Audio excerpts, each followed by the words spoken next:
Olá, eu sou Tatiana Bencivenga e a gente está aqui em mais um episódio do Não Foi Só Com Você. Então, hoje a gente está com a Leni, vou pedir para ela se apresentar para vocês. Eu sou Leni Almeida, sou terapeuta há 34 anos e uno 3 estudos, para entender o ser humano como um todo, numa busca de autoconhecimento e de sinalização de soluções. E esses estudos são, Tatiana, a astrologia, a numerologia e o tarô. Não é um conceito apenas adivinhatório, mas sim com a perspectiva de que cada ser se conheça melhor e trace seu caminho de uma forma mais leve. E é incrível, viu, gente? Essa análise é algo assim surreal, tem que experimentar para saber. Tem que experimentar mesmo, porque eu costumo dizer que tem algumas coisas na vida que a gente não pode eh, morrer sem fazer. Uma viagem de sonho, uma terapia, uma paixão e um mapa astrológico, uma fonte de aprendizado do seu próprio eu. Então, são coisas que a gente precisa fazer para justificar o nosso crescimento pessoal. E Lê, essa leitura, no que ela pode ajudar, por exemplo, dentro de um relacionamento? Muita coisa. É tanto que tem algumas questões. Eu gosto muito de atender casais, tanto casais que ainda vão contrair matrimônio, para que o homem, que normalmente tem aquela fantasia de que a mulher tem que incluir o sobrenome dele, porque isso torna o casamento mais confortável, mais equilibrado, que ela está incorporando a bagagem da família dele, aquela coisa toda. Eu gosto de atender os dois. Por quê? Quando um casal contrai matrimônio e a mulher inclui o sobrenome do marido, ela está trazendo para a vida dela toda uma bagagem que muitas vezes é danificada da família paterna do marido. Normalmente é o último nome que ela inclui. Para que ele tenha consciência de que isso pode ser benéfico ou não, para quebrar aquela mística ou aquela dureza de que a mulher tem que, eu explico quais são as razões pelas quais esse sobrenome pode trazer danos, pode gerar conflito, pode provocar rupturas, pode, de repente, o casal ter uma história de convívio muito ruim. Então, esse é um primeiro fator. Tá? Um outro fator tem muito a ver com quando os casais estão em crise. E muitas vezes são questões tão pequenas, detalhes tão pequenos, coisas do cotidiano que podem ser minimizadas, que um olhar de uma terceira pessoa faz com que um ou outro diga: caramba, mas é por aí mesmo. Então, o que fica muito patente? Primeiro, cada pessoa traz no seu nome e na sua data de nascimento uma bagagem numérica. Tá? Se você tem um nome que é carregado de referências dos seus ancestrais, Tatiana tem montes por aí. Leni também tem um monte por aí. Mas, quando você pega o nome e os sobrenomes dos respectivos genitores, essa pessoa se torna única no universo. E quando nós nos baseamos na sinastria, que é a união de duas pessoas, ou para uma sociedade, ou para um casamento, ou para um projeto de vida, a data de nascimento de um e a data de nascimento do outro, nós percebemos as compatibilidades, as incompatibilidades e o que pode gerar naquela relação que venha a ter uma evolução ou uma queda. Então, isso, normalmente, eu costumo fazer com os casais. E dá para consultar, inclusive, a data do casamento, né? Sim, a data de casamento, o melhor momento para se ter um filho. Óbvio que tudo isso também precisa vir do coração. Precisa ser algo que esteja dentro das suas condições psíquicas, financeiras, o emocional do próprio casal, como é que eles lidam com uma série de questões e, obviamente, a orientação dentro desses três pilares ajuda consideravelmente ao casal entender que tudo tem seu tempo, tudo tem a sua forma, tudo pode ser amenizado e eu posso assegurar a você que eu já refiz alguns casamentos. Eu aposto que sim, gente. É incrível. Eu lembro, quando eu conheci a Leni, eu tinha acabado de me separar. E aí ela perguntou para mim qual foi a data do seu casamento. Aí eu falei para ela. E aí ela falou assim: você casou num dia que você não poderia ter casado. E tem isso também. É interessante que você tem um signo, o teu parceiro tem outro. E aí vocês escolhem casar num determinado momento em que aquele signo que vocês casaram não vai gerar os interesses ou as perspectivas que vocês têm. Por exemplo, um casal um signo de fogo, que é Áries, Leão ou Sagitário. Uma mulher de ar, Gêmeos, Aquário ou Libra. Normalmente, a gente, de uma maneira bem simplória, quem é que expande o fogo? É o ar. Então, qual é o ideal para a pessoa casar? No mês em que o signo seja ou de terra ou de água. Porque a água apaga o fogo, a água estimula o ar para criar uma nova energia e a terra ancora os dois. Então, até isso a gente tem que pensar. Por quê? Porque muitas vezes você vai casar num momento que não comungue com a energia dessas duas pessoas, você pode causar uma grande desordem, uma grande lambança no casamento, na relação. E, às vezes, tem relações que as pessoas convivem antes de casar durante 10, 5. Agora não, que a coisa é mais rápida, né? Já se faz o test drive para poder entender se vale a pena consolidar um compromisso ou não. Mas antigamente você demorava muito tempo, porque namorava, noivava, casava, preparava um enxoval, criava uma estrutura da compra de um imóvel, aquela coisa toda, então tinha todo um preparo. E, às vezes, o casamento, quando se configurava, o casal não dava certo. Não dava certo. Olê, já aconteceu de, em alguma dessas consultas, você ter a certeza que, independente da data, aquilo não iria dar certo? Sim, por causa da data de nascimento de ambos. Eu tenho uma história muito interessante na minha própria família. Uma sobrinha minha já vivia com o respectivo noivo há 5 anos, mas queria uma festa maravilhosa, uma festa, né, sensacional, e assim o fez. E eu fazia sempre a análise das empresas dela, dos projetos dela, e não foi diferente para fazer com o casamento. E eu falei: filha, não coloque o sobrenome do moço. E como os dois eram advogados, ela falou: olha, fulano, eu prefiro ficar com o meu nome completo, é um nome comprido, eu amo o meu sobrenome, tanto da minha mãe quanto do meu pai. Isso não vai alterar a nossa relação, a nossa convivência, o nosso projeto de futuro. Ok.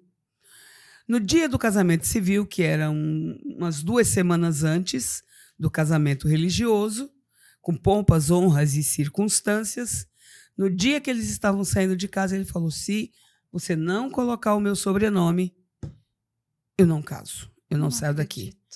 Aí já entra a questão do relacionamento tóxico e de uma violência Sim. com a outra pessoa. Mas estava tudo pronto. Ela casou. Aí ela foi para o cartório, casou, mas saiu com um ódio mortal dele. Por quê?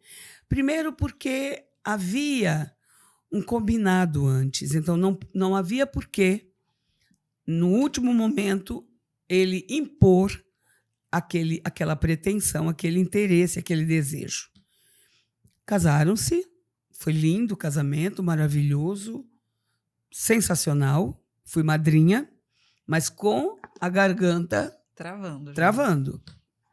Não demorou 1 ano e meio, 2, e aí eles já estavam separados.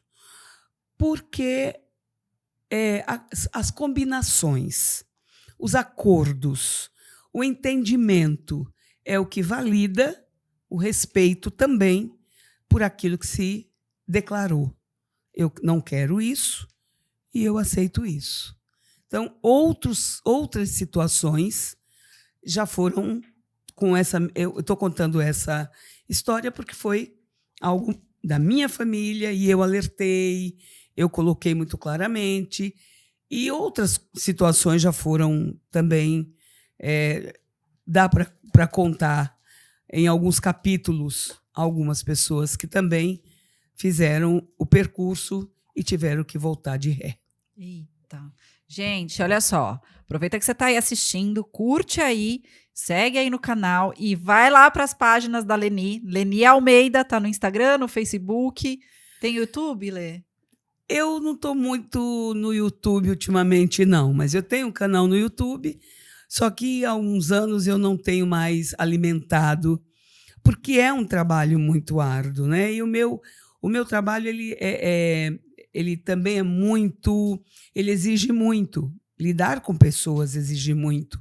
E lidar com a alma das pessoas mais ainda.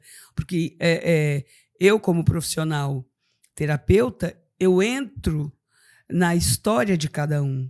E, por isso, às vezes, eu me sentia um pouco desconectada com o meu canal do YouTube e fui negligenciando e deixou ele para lá. deixei ele para lá. Mas vale a pena a gente dar uma olhadinha lá no Tem muitas Instagram, entrevistas, no Facebook. Tem muita coisa legal ainda lá. Então, e vai conhecer a Leni, que vocês não vão se arrepender. Lê, me fala outra coisa. Por exemplo, os relacionamentos abusivos, narcisistas que existem hoje, que são mais divulgados, isso a gente consegue... Dá para a gente ver ou ter algum alerta se a gente procura essas informações antes? Sim, sim. Principalmente por causa do comportamento do outro. Esses estudos eles são muito lúcidos para entender como cada um opera, como cada um conduz o seu comportamento, temperamento, posicionamento de vida, né? Então, muitas vezes, uma pessoa... E isso não implica de ser o macho ou a fêmea. Sim. Né? Eu já encontrei, nessa minha jornada, alguns relacionamentos abusivos de mulher com os seus respectivos parceiros. Muitos. Até assustador, porque normalmente a gente imagina, bom... Esse homem pode ser reativo, esse homem pode ser pavio curto, esse homem pode ter uma atitude violenta, mas em muitas situações, por incrível que pareça, o sofrimento humano é igual, né? Independente do gênero, a alma humana é igual, né? Você pode atuar de uma forma assim ou assado, mas o sentir é muito parecido, né? E no decorrer desses anos eu vi muitos homens chorarem e se angustiarem por não saber como lidar com as suas parceiras, ou por causa de filhos, ou por causa das respectivas famílias, né? Família de cada um, ou porque havia uma reatividade, né? E de ambos os lados. Então, já experimentei, ao analisar casais, dizer para a mulher ou para o homem como melhor lidar com aquelas atitudes, com aqueles posicionamentos, para que o outro não inflamasse, para que ele não jogasse gasolina no incêndio, ou ela também jogasse da mesma forma. Então, existem situações muito semelhantes. É óbvio que, numa grande maioria, ou talvez até por nós conhecermos ou verbalizarmos mais as nossas dores, as nossas mazelas, né? A gente é mais espontânea e a gente procura o terapeuta, a gente procura a amiga, e o homem não. O homem acho que carrega muito aquele estigma do homem não pode chorar, O né? homem não pode chorar, o homem não pode se ressentir, o homem tem que ser forte. E esses dias eu atendi um rapaz, um moço inteligentíssimo. Até olhava para ele assim, né? Olhando, porque eu sou baixinha, né? Então, um homem imenso, simpático, inteligente, um profissional de TI, que normalmente a gente imagina, bom, de TI tem um QI muito grande, de inteligência, uma fragilidade, e saiu de um relacionamento destroçado, acabado, porque havia uma espécie de tortura emocional. Vou embora, não vou ficar mais aqui, o que eu quero você não pode me dar.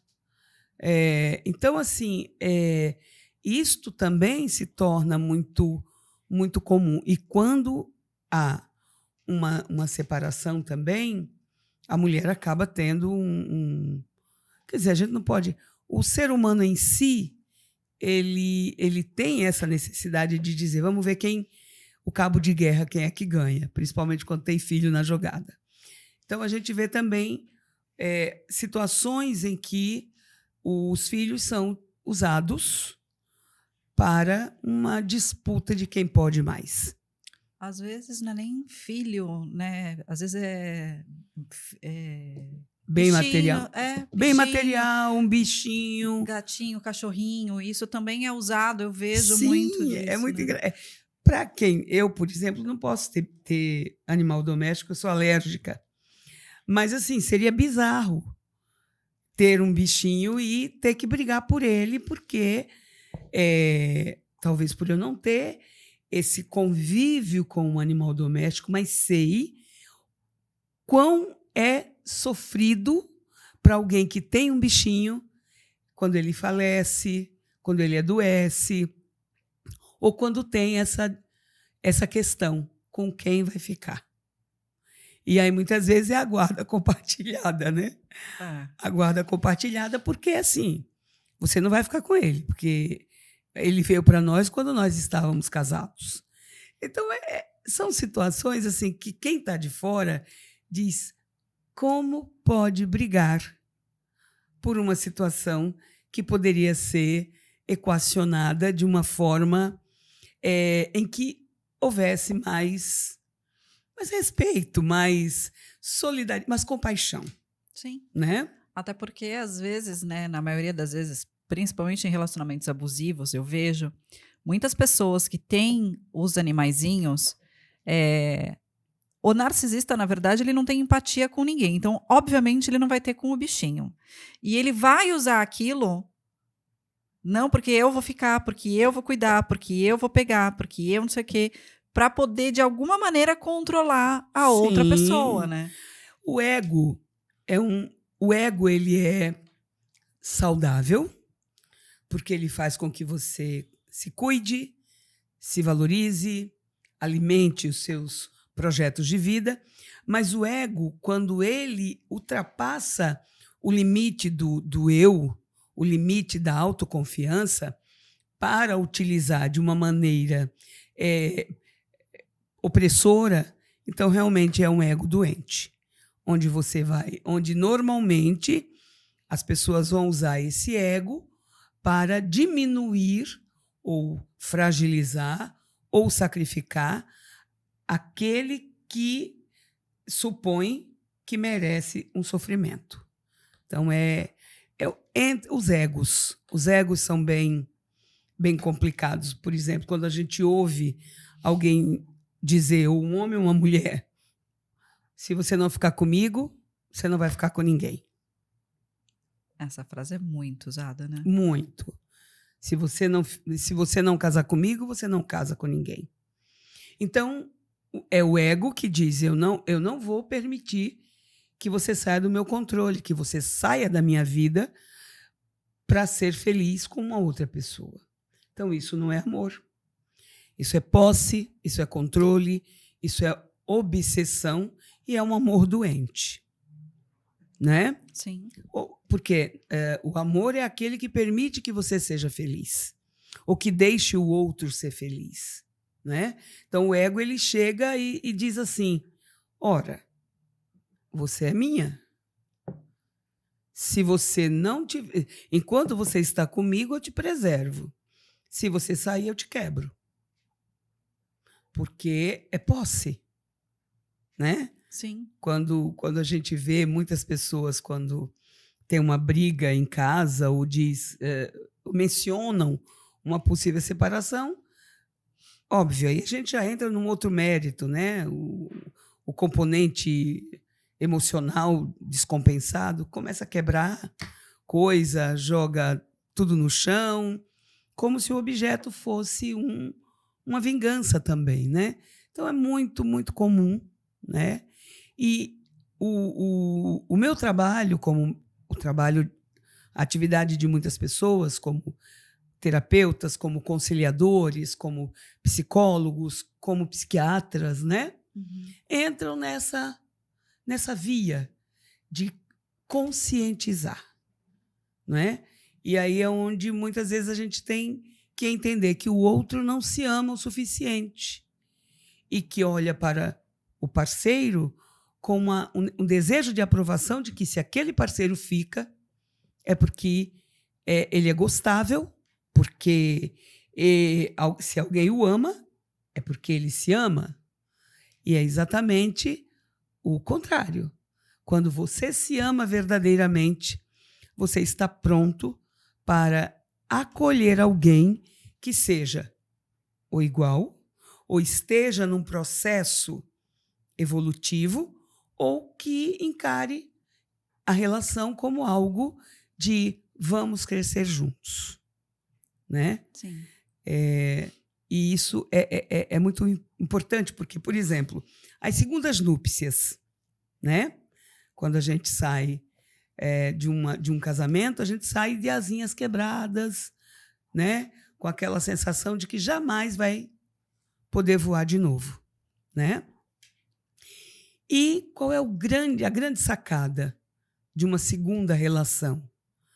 É você não olhar para trás e dizer, eu só sei fazer assim, eu não sei fazer diferente. Eu estou repetindo o mesmo padrão. É tanto que a gente costuma, numa segunda tentativa, repetir o mesmo padrão. Isso é tão comum, Tatiana, que você não tem noção. Ai, mas eu tenho dedo podre. Não, não tem dedo podre. O que você acha que sabia fazer, você fez do mesmo jeito. Eu digo que as pessoas jogam a sujeira para debaixo do tapete, né? Porque o autoconhecimento dói, é um processo dolorido. E não é todo mundo que está preparado para encarar esse pedacinho, né? Porque não é fácil tu descobrir a tua luz e tua sombra. Sim. E lidar com isso da melhor maneira possível e se acolher, né? Sim. E procurar, inclusive, entender que o outro, ele é o teu espelho. O que você critica no outro, você também pode estar incluindo aqueles comportamentos na sua vida. Sem perceber, né? Sem perceber. Porque muitas coisas a gente faz no inconsciente ou na defensiva, né? Então, dentro do conceito de relação, né? Eu me relaciono primeiro comigo para eu criar uma ação de convívio com o outro. E nem sempre você se olha no espelho e diz, eu pisei na bola, eu não era para ser desse jeito, ou eu fui mais ríspida. E aí você vai criando um método de relacionamento que repete a mesma trajetória. Eu vejo também essas mulheres que aceitam, né, relacionamento com um homem casado. Geralmente elas saem de um e já se embocam em outro onde o cara também é comprometido. Às vezes não é casado nem nada, mas está namorando, está noivo, ou o que quer que seja. E ela continua repetindo aquilo, né, na ilusão de que não, ele vai largar essa pessoa para ficar comigo. É complicado entrar nessa seara, porque, primeiro, você já está acessando uma história que você não pertence, né? Que você gera uma expectativa muito grande diante do outro e vai esbarrar numa baita de uma frustração, né? Porque você já entrou com uma postura competitiva. Vamos ver quem é que vai ganhar, né? Sim. Vamos ver quem é que vai ficar, como se aquela pessoa fosse um troféu. E isso acaba gerando muita dor, porque é um amor prisioneiro, porque você chega no Ano Novo, no Natal, no aniversário, e você não partilha, você não se sente pertencendo àquela história. Então, causa dor. E é uma dor que, enquanto você não sente profundamente, porque enquanto não doer o suficiente, a pessoa não sai. Tem que doer bastante, né? Crescer dói. E entender determinadas questões que também são muito angustiantes. Eu conheço muitos casos de casais que viveram uma vida muito longa e um dos dois faleceu e no velório aparece a terceira pessoa. Nossa. Então, assim, como é que se lida com uma questão dessa? De ter encarado uma vida inteira com alguém, e aí é onde entra a violência. A violência com a família, a violência com aquela pessoa que não imaginava que podia acontecer, e uma violência em vários aspectos, né? Então, esse tipo de relacionamento, todos sofrem. É doloroso, é traumático e não adianta, porque uma pessoa teimosa, ela vai considerar que ela tem que vencer aquela batalha, que ela tem que conseguir. Aí vira um jogo de ego também já, né? Totalmente. E sempre traz uma frustração grande. Porque o outro, obviamente, a gente está falando de uma maneira genérica, mas numa maioria, principalmente quando se tem família, a família vai prevalecer. Sim. Né? Agora, a gente tem visto nos nossos dias que alguns relacionamentos se tornaram descartáveis. Independente do amor ou de como as pessoas construíram uma história, muitas vezes essa história é descartável por uma paixão, por um entusiasmo e até mesmo por uma situação diferente, no sentido assim, porque com a minha mulher ficou morno, ficou na zona de conforto. Mas se você não aprendeu a lidar com aquilo e superar aquilo, pelo menos isso é uma visão minha, se chegar com outro relacionamento naquele mesmo estágio, vai dar a mesma coisa. Vai continuar nessa busca incessante para ver se existe algo diferente, né? E aí é onde a gente percebe que não esgotar no sentido de como você comentou, de um relacionamento que você insiste em manter, mesmo que lhe cause sofrimento, né? Manter uma história que lhe traumatiza, que lhe angustia, mas o ego diz, eu vou ficar. E isso é de ambos os lados, né?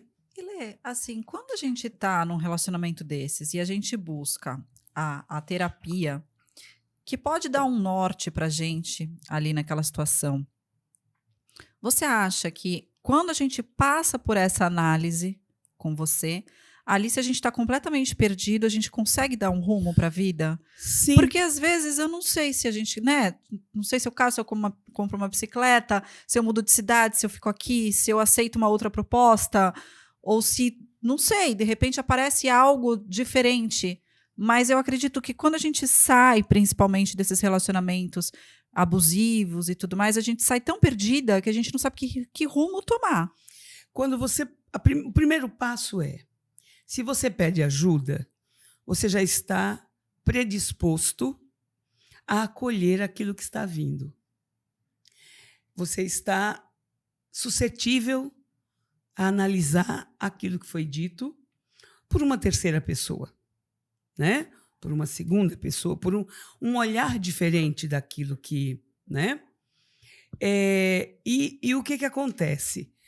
Muitas relações, como eu comentei no início, elas se destroem por pequenas coisas, por bobagens, por picuinhas, por questões que poderiam ser olhadas de uma maneira mais amorosa, né?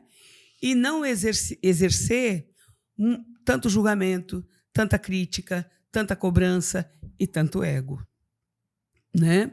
Então, o que acontece? Quando a gente entra numa relação muito diferente daquela que a gente viveu, entrar no mérito do pessoal, do meu pessoal, é diferente, porque assim, eu sempre busquei uma autonomia na minha vida desde cedo, né? Aquela coisa de comandar, tomar parte da minha vida, da minha sobrevivência, sempre, desde 17 anos. Caramba. E aí, com 54, no segundo casamento, que você já tem todo aquele padrão, toda aquela bagagem, toda aquela sensação de eu sou o que eu sou, não vou mudar, ninguém vai mandar em mim. E aí chega um homem forte e diz, quem é um homem da casa sou eu. Quem carrega o saco sou eu. Quem paga as contas sou eu. E aí você diz, e agora? Mas quem fazia tudo isso era eu? Então, inevitavelmente, você não vai se recolher, mas você vai entender que aquela parte que você precisava descobrir, que é a sua feminilidade, que é alguém para te cuidar, que é alguém para exercer a função do que empurra o carro, e de que você não precisa tomar posições como mulher, que a gente sabe que existe uma fragilidade muito maior, por mais potente que você seja nas tomadas de decisões, a força do homem é muito maior. Então, quando você se percebe acolhendo essa condição, a possibilidade de ser feliz é muito maior. Mas quando você diz, eu não vou mudar, eu vou continuar mandando, eu vou continuar me posicionando, eu vou continuar fazendo tudo que eu sempre fiz, só que você fazia isso porque o outro, ou você tomou a iniciativa e o outro se acomodou, ou você foi acostumada a ser linha de frente, né? Então tem muito isso. Às vezes é preciso você dar o lugar ou se colocar no lugar, e você não vai subestimar a sua capacidade de resolver as coisas. Eu acho que assim, a gente tem que cultivar muito o nosso feminino, né? Porque eu vejo hoje muita gente levantando a bandeira do feminismo sem saber, na verdade, o que, que é aquilo na íntegra, né? Porque o mundo é dual. Então, se a gente mexe nessa dualidade, a gente acaba Desequilibrando. desequilibrando o Sim, sistema, né? sim, sim. Então, assim, eu vejo pessoas que acabam passando por relacionamentos que ficam muito feridas, criam essa armadura, né? E aí a gente passa a não confiar mais em homem nenhum, em mais ninguém. E mais ninguém. Criou a armadura e a gente não permite que coisas novas e boas cheguem até a gente, né? Porque sempre tem alguém à procura de alguém. Eu acredito muito nos encontros. Muito mesmo. Porque as pessoas se precisam. E é muito bom quando você encontra alguém que você convive e diz assim: não é a fantasia da alma gêmea, do príncipe encantado, mas é aquela pessoa possível. O cara possível, a mulher possível, aquela que vem com muitos arquivos danificados. Então, são esses, por exemplo, muitos homens têm históricos muito complicados com as mães. E é inevitável que, com a mulher, ou ele queira ser muito diferente para melhor, ou ele fique sempre questionando: será que ela não é também muito parecida com a minha mãe? Será que eu não vou ter dificuldade de lidar com esta mulher porque eu não sei lidar com a minha mãe? Conheço muitas histórias assim. E também a mulher com o pai, né? E nesse contexto, o que é que a gente vê? Que nós precisamos entender que cada experiência é uma experiência. A gente leva um pouco daquela bagagem para outras histórias. Às vezes até uma bagagem bem pesada. Mas cabe entender que aquela outra história que está vindo para você pode ter o compartilhamento dessa bagagem e ela se tornar muito leve. E Lê, dentro desses estudos todos que você faz no atendimento, né? Eu vejo assim, tem gente que às vezes olha para mim e fala assim: mas isso a minha religião não permite. E aí eu digo o seguinte: se a gente for na tradução da Bíblia, onde ela foi escrita em hebraico, e cada letra em hebraico tem um número, tem um valor, tem uma colocação e um significado, eu acho que esse preconceito cai por terra, né? Cai. Na Bíblia também tem o livro dos números, onde fala das tribos de Israel, onde fala... a Bíblia é muito simbólica. É um livro que tem respostas para tudo.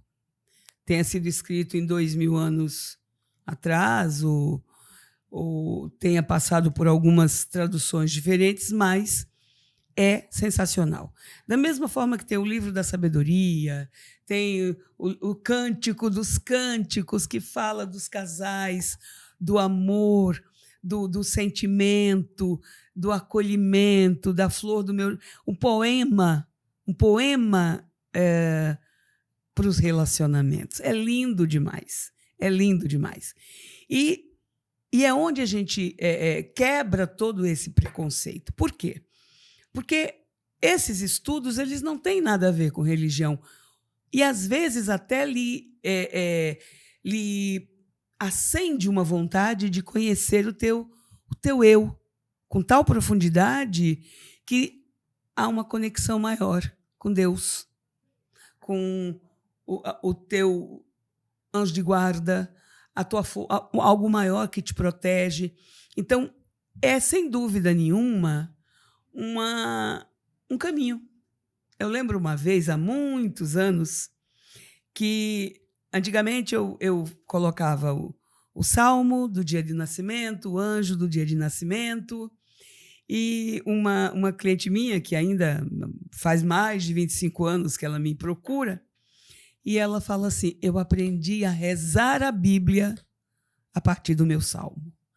Eu falei, meu Deus, que coisa mais linda, porque por um simples salmo, aquela pessoa passou a usar a Bíblia como uma ferramenta de autoconhecimento. Então, assim, não tem. Cai por terra, né? Cai por terra. Na parte do estudo da astrologia, Lê, a gente vê que explica muita coisa da gente, né? Inclusive, principalmente a parte das nossas sombras, né? Sim. Das nossas birras. E isso as pessoas também têm que ter consciência, porque todo mundo acha que, não, é só a parte boa. Não é. Todo mundo tem a parte boa e tem a parte ruim. Então, assim, dentro desse estudo de astrologia, falando da parte dos signos e tudo mais, qual que é o mais fácil de lidar? Ou não tem? É só ligação mesmo? Não. E aí tem as melhores combinações? Não existe um signo melhor que o outro, porque é uma composição. Quando nós nascemos naquele dia, o sol estava num determinado signo, o local que você nasceu mostrava qual seria o seu ascendente, qual seria a sua lua, onde estaria tal planeta, tal aspecto. Então, é o conjunto da obra. É tanto que todo mundo tem todos os signos e todo mundo tem todos os planetas. Cada um num determinado lugar. E cada um faz um movimento e aspectos da sua personalidade, da maneira como você veio para se diferenciar no mundo. Um dia desses, eu fiz aniversário em julho, e não tive tempo, sinceramente, de olhar o meu mapa. E achei que o ascendente do ano era um e o ascendente, na verdade, era outro, porque eles estavam com uma proximidade muito grande. Falei, meu Deus, mas por que eu ando tão nervosa, tão pavio curto, tão reativa? Falei, vou ver o que está acontecendo, alguma explicação tem que ter. No momento em que eu abri o meu mapa do ano, falei, caramba, o meu ascendente deste ano é Áries. A minha ficha caiu. E automaticamente eu fui ver. Eu tenho que mudar essa chave. Isso não me pertence. Esse lado ariano que eu estou exercendo, eu não gosto. Não é porque Áries não, mas no meu caso específico, o Áries estava fazendo uma rebelião dentro de mim. E eu falei, mudei. A consciência faz você mudar. Falei, eu não preciso desta energia do nervoso, do pavio curto, da reatividade, de qualquer coisa me... Não. Então, isto é sensacional.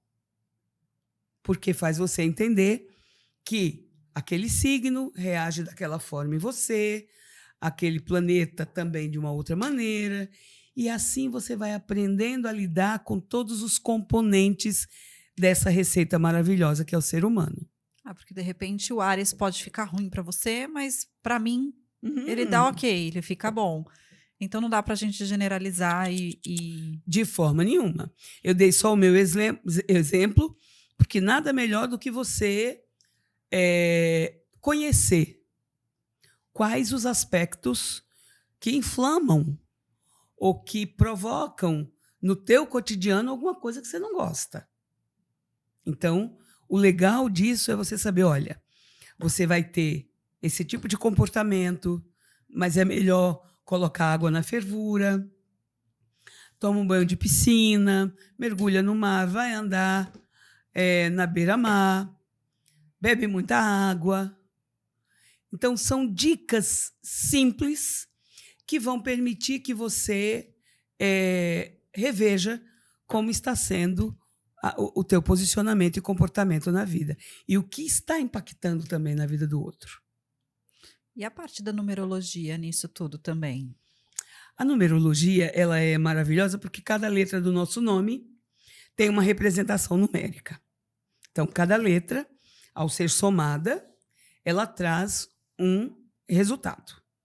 E esse resultado vai mostrar como é a sua essência, através da bagagem que você traz da família do seu pai e da família da sua mãe, né? Que já são duas fontes antagônicas, né? E aí o resultado disso, o que é que você vai fazer com essas referências? E a data de nascimento já são números, tanto para a sua data de nascimento quanto para o momento que você está vivendo. Então, tudo isso sinaliza seus interesses, objetivos, necessidades, perspectivas, qual o caminho que você vai percorrer, qual a melhor forma de lidar com assuntos do cotidiano, porque nós temos 12 assuntos para resolver na vida. E esses 12 assuntos são as 12 casas astrológicas, os 12 signos, e assim amplia de forma considerável o teu aprendizado. Então, a numerologia, ela está presente em tudo. Se nós formos dizer aqui quantas polegadas tem essa televisão, quantos megas tem um arquivo de computador, né? Qual é o número que você calça, qual o número que você veste, qual o número da sua casa, qual a placa do seu carro. Então, tudo isso fornece um referencial para aquilo que você precisa aprender. Aí as pessoas muitas vezes falam assim, Leni, minha casa tem tal número. Vamos curar esse número, porque ele pode trazer um sentimento assim. Pode trazer reflexos nas pessoas que residem lá. E tudo pode ter cura. A única coisa que não pode é você mudar o seu nome, enfeitar, porque juridicamente você nasceu com aquele nome. Você pode, obviamente, mudar, acrescentando o nome de um parceiro ou o nome de um outro sobrenome da sua família. Tem pessoas que querem mudar o nome só porque querem mudar e não sabem nem o que aquilo vai acarretar para a vida delas, né? Pois Colocar ou tirar alguma letra, ou acrescentar um nome mesmo que não seja de parceiro, né? Porque quer mudar. E nem sempre uma mudança, se não for avaliada, é como você comprar uma casa pela estética dela e quando você entra, já com a mudança, você viu que ela está com algumas coisas para serem revistas. Então, quando você entra na situação, é que você vai entender que ali reside algum obstáculo, algum problema, alguma coisa que precisa ser consertada. Às vezes você compra uma casa, tá lá com os móveis e nem viu que tá com cupim. Aí você não tem o que fazer, né? Já tá lá dentro. Assim como num casamento, assim como num projeto profissional, tudo tem que ser analisado previamente para que você saiba as consequências e as possibilidades, as probabilidades de acertar. Óbvio que existem as intercorrências, existem os elementos surpresas, mas existe também aquilo que lhe dá um entendimento de conhecer melhor como lidar com aquelas questões. E esse estudo a gente precisa fazer anual? Convém fazer anual, a partir do aniversário, né? Porque ele dá uma perspectiva de caminhar durante o seu ciclo com aquelas informações, com aqueles estudos, para que você tenha uma visão maior de como lidar com todas as questões que se apresentam. Então, é bom uma vez por ano, mas o teu mapa de nascimento, tanto numerológico quanto do ano, ele vai dar uma visão muito abrangente da sua trajetória na vida. Tá. Lê, nesse estudo todo que a gente faz, tu ainda também termina com o tarô.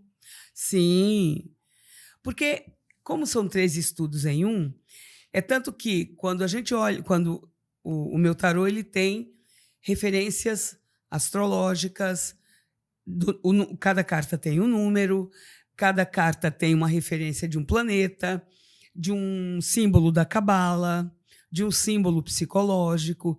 Então, cada carta tem uma bagagem muito significativa.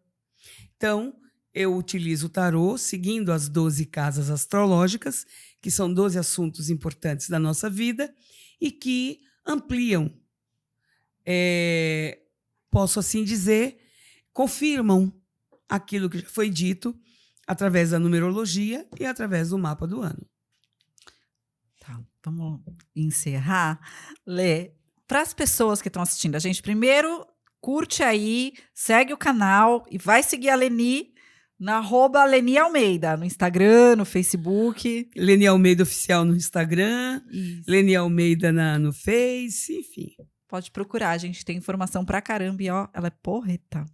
Lê, para as pessoas que saem, né, vamos deixar uma mensagem para as pessoas que estão perdidas, que saem de relacionamentos altamente abusivos, que elas não conseguem nem ter o senso delas de identidade. Dentro desse tratamento, que eu sei que é capaz de dar um norte para essa pessoa, você consegue deixar uma mensagem para essas pessoas? Sim, claro. Olhe para você, cuide de você, reconheça o seu valor, faça o que você queria ter feito e não fez, com consciência, com responsabilidade, com coerência, mas faça, acima de tudo, para reconhecer o ser humano grandioso que você é. A partir deste momento, o mundo lhe olha com outros olhos e você se enxerga com outras possibilidades.